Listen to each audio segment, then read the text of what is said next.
PRN17 Sabah semakin hangat, GRS tolak kerjasama dengan warisan.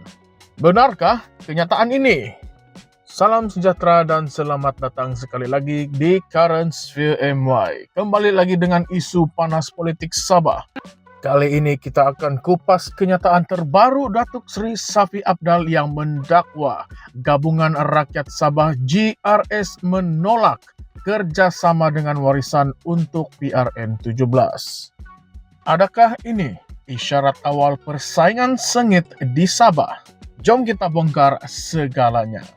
Kota Kinabalu, Presiden Parti Warisan Datuk Seri Panglima Shafi Apdal mendedahkan bahawa Gabungan Rakyat Sabah GRS telah menolak pelbagai jemputan untuk berbincang mengenai kerjasama menghadapi pilihan raya negeri Sabah yang ke-17 yang tidak lama lagi. Beliau menegaskan bahawa jemputan yang dihantar bertujuan untuk mencari titik persamaan dan bukan untuk mengejar kedudukan atau kuasa politik semata-mata. Namun, jawapan yang diterimanya jelas dan tegas. Tidak. Kami tidak mahu bekerja sama dengan warisan. Shafi menegaskan bahawa seruan untuk bersatu bukan untuk mengejar kuasa atau kedudukan, tetapi untuk memastikan kepentingan rakyat Sabah diutamakan.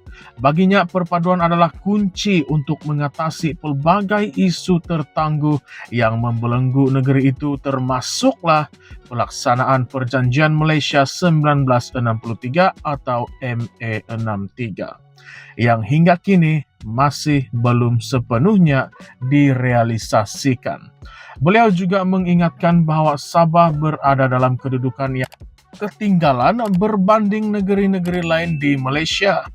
Ini termasuk dalam aspek pembangunan infrastruktur, bekalan air bersih, elektrik yang stabil, pendidikan berkualiti, serta sistem kesihatan yang mampan.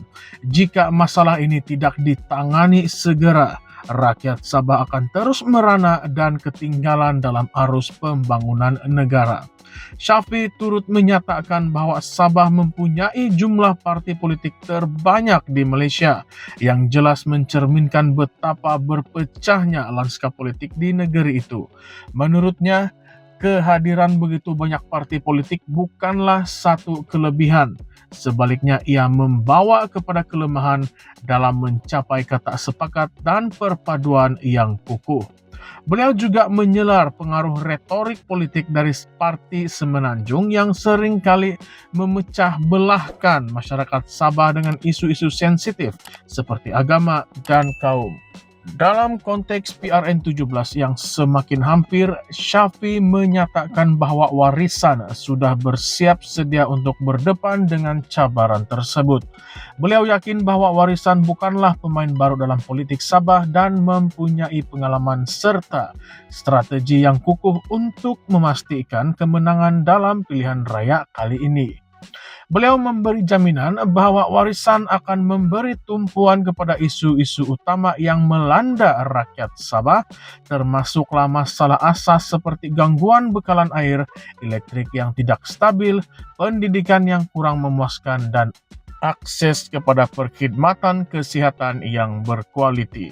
Shafi turut menyeru agar rakyat Sabah sedar dan menilai semula keadaan politik negeri ini. Beliau menggesa agar rakyat tidak terperangkap dalam permainan politik yang hanya bertujuan untuk meraih kuasa tanpa mengambil kira kebajikan rakyat. Mengambil kira kenyataan sebelum ini, isu MA63 seringkali menjadi titik pertikaian antara kerajaan negeri dan kerajaan persekutuan. Walaupun terdapat janji-janji untuk mempercepatkan pelaksanaan hak-hak Sabah di bawah MA63, kemajuan yang dicapai masih dianggap sangatlah perlahan. Hak-hak seperti hasil minyak, autonomi pendidikan, dan kuasa dalam pentadbiran negeri masih menjadi persoalan yang belum selesai. Hal ini telah berulang kali dibangkitkan oleh Shafi dan pemimpin Sabah yang lain. namun jawaban yang diterima seringkali bersifat umum dan tidak memberi penyelesaian konkret. Dalam konteks hubungan GRS dan warisan, hubungan dingin antara kedua-dua pihak sebenarnya sudah bermula sejak PRN Sabah 2020. Pada ketika itu, warisan kehilangan kuasa selepas GRS berjaya membentuk kerajaan negeri melalui gabungan beberapa parti termasuk Perikatan Nasional, Barisan Nasional, dan Parti Bersatu Sabah. Sejak itu, hubungan antara kedua-dua blok politik ini semakin tegang dengan masing-masing mempertahankan kedudukan mereka dalam politik Sabah. GRS dilihat lebih selesa bekerja sama dengan parti dari Semenanjung, manakala Warisan lebih menekankan autonomi Sabah dan keperluan untuk mengutamakan kepentingan rakyat negeri itu terlebih dahulu. Dalam isu infrastruktur, Sabah masih bergelut dengan masalah asas seperti bekalan air bersih dan elektrik yang sering kali terganggu. Hal ini memberi kesan besar kepada kehidupan harian rakyat serta perkembangan ekonomi negeri.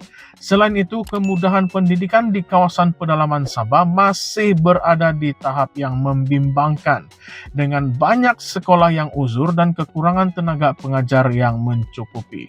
Sistem kesehatan juga tidak terkecuali, di mana ramai penduduk luar bandar terpaksa melakukan perjalanan jauh untuk mendapatkan rawatan kesehatan yang asas. Dalam segmen perbincangan yang lebih mendalam, timbul satu persoalan. Adakah penolakan GRS untuk bekerja sama dengan warisan benar-benar demi kepentingan rakyat atau hanya permainan politik untuk mengekalkan kuasa mutlak di negeri ini? Adakah warisan masih relevan dalam konteks politik Sabah hari ini, atau rakyat Sabah telah hilang kepercayaan terhadap kepimpinan Syafiq Apdal? Selain itu, apakah ini satu strategi politik di pihak GRS untuk memastikan kemenangan mutlak dalam PRN 17 tanpa perlu bergantung kepada warisan sebagai sekutu? Tidak kurang juga yang mempersoalkan siapa sebenarnya lebih layak memimpin Sabah dalam tempo yang penuh cabaran ini. Adakah Syafiq Apdal yang sudah lama dalam politik Sabah, atau Datuk Sri Haji Jinor yang kini mengetuai GRS? Isu ini pasti akan terus menjadi perbualan hangat menjelang PRN 17 Sabah. Adakah rakyat Sabah akan memilih kestabilan di bawah GRS atau akan kembali memberi mandat kepada warisan? Tinggalkan pendapat Anda di ruangan komen di bawah dan jangan lupa untuk like, share, dan subscribe channel ini, Currents VMY, untuk analisis politik terkini. Jumpa lagi dalam konten yang seterusnya. Currents VMY, memahami politik, menghubungkan minda. Sekian sahaja, terima kasih.